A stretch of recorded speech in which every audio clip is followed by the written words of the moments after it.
Now usually when I make pancakes, I make them sweet, but not this one. This is a Korean inspired pancake, and I'm going to make a large one in my pancake pan.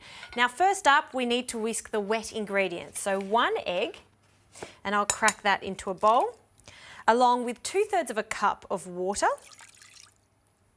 And we want to whisk this until that egg has broken down and combined.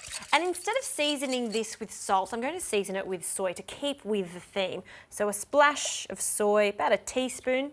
And now for the dry ingredients, 1/2 cup of plain flour that I'm going to sift in so there are no lumps. So this is just 1/4 cup, so I'll need 2 of these, measured accurately, of course. And we'll just rain that in so it's light and fluffy. Now I'm not using any raising agents for this pancake because it's all about the filling. Essentially, this pancake batter is going to be the glue for all the lovely ingredients that we're going to add to this. Okay, that's looking good. We've got a glossy batter, and this is the correct consistency. It should be like thick cream.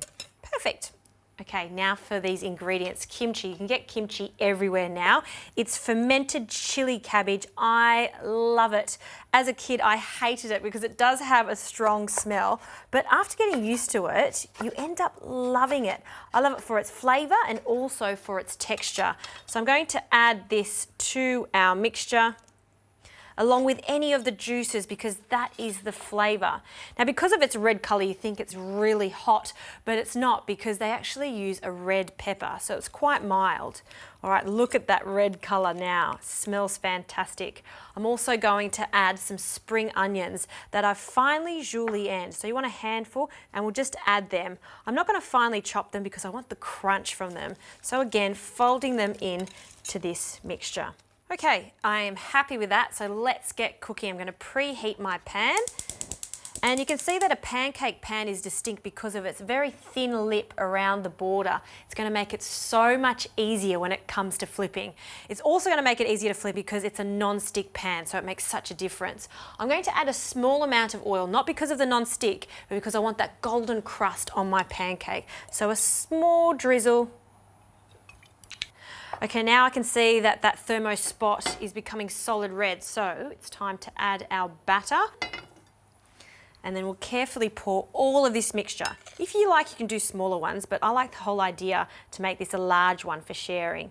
So scoop out the mixture and quite quickly start to spread it out so the spring onions are even. And we want to take it almost to the edge of the pan. Perfect. Now, as the bottom is setting, we can add one last ingredient, the addition of prawns. So I've got about 6 prawns here, raw prawns that I've peeled and deveined, and we're going to cut them into bite-sized pieces, and then we're going to scatter them onto our pancake. Now we're going to leave this for a few minutes, and once it starts to loosen up from the base, I'm going to flip it.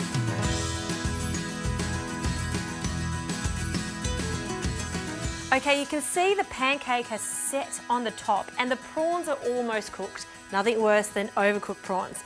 And there's 2 ways to flip this. You could use a spatula and an egg flip, but who wants to do that? We want to live on the edge, so I'm just going to flip it and hope for the best. And you can see that it's ready to flip because it's set on the base. 1, 2, 3. Woohoo! Phew. I'm happy that worked, and it really only needs a few more moments on that side just to seal, and then we can take it off. I like to place it onto the board, prawn side up. Look how pretty that is. And I want to cut this into quarters, just like a Korean style pizza if you like, and then we'll place these quarters onto a plate. Now you could serve this as is, but I want to jazz it up even further with a few of my favourite condiments, good old sweet chili sauce. So we'll just drizzle that over the top. Gives it a bit of gloss. I also want some fresh spring onions, so a small handful that I've finely chopped, and I'll sprinkle that over the top, along with some sesame seeds. There we go. On Sunday mornings, I do love pancakes with maple syrup, but in the middle of the week for a quick dinner, This is what I love. Change it up, give it a bit of Korean inspiration, a delicious way to do pancakes. And it's a bit of fun, of course.